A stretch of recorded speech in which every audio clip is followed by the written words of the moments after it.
ত্রয়োদশ জাতীয় সংসদের গ্যাজেট প্রকাশের পর সংরক্ষিত ৫০টি নারী আসন বণ্টন নিয়ে রাজনৈতিক অঙ্গনে নতুন করে আলোচনা শুরু হয়েছে।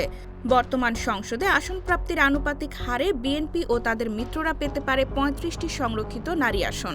অন্যদিকে জামায়াত ইসলামীর নেতৃত্বাধীন ১১ দলীয় ঐক্য পেতে পারে ১৩টি আসন। এর মধ্যে জামায়াত এককভাবেই পাবে ১১টি। সংরক্ষিত নারী আসনে জামায়াতের সম্ভাব্য প্রার্থীদের নাম নিয়ে দলীয় ফোরামে আলোচনা শুরু হয়েছে।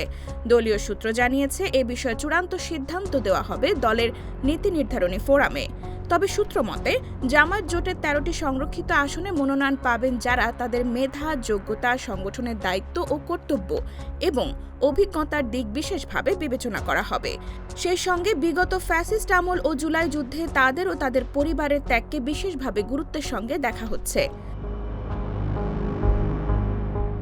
এ বিষয়ে জামায়াতের একজন শীর্ষস্থানীয় দায়িত্বশীল নেতা বলেন, দলের মধ্যে একটা আলোচনা আছে, পাশাপাশি জোট টিকিয়ে রাখার জন্য কিছু কৌশলগত বিষয় আছে। এজন্য চূড়ান্ত সিদ্ধান্ত না হওয়া পর্যন্ত কিছু বলা যাবে না।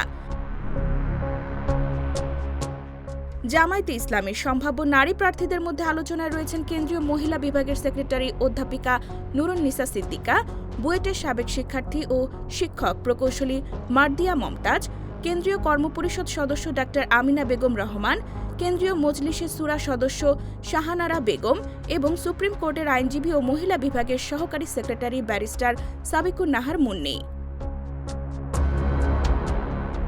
এর বাইরে থাকতে পারেন সাইদা রুম্মান, খন্দকার আয়েশা খাতুন, ডাক্তার হাবিবা চৌধুরী সুইট, কাজী মারিয়া ইসলাম বেবি, রাবেয়া খানম, ডাক্তার শিরিন আক্তার রুনা, তানহা আজমি, নার্গিস খান, কানিস ফাতেমা, সেলিনা আক্তার ও আয়েশা সিদ্দিকা পারভিনের নামও আলোচনায় রয়েছে। অধ্যাপিকা নুরুন্নিসা সিদ্দিকা সংবাদ মাধ্যমকে বলেন, নারীরা দলের আমির হতে না পারলেও সংরক্ষিত নারী আসনে যোগ্যদের মনোনয়ন দেওয়া হবে। IBTV USA, new York.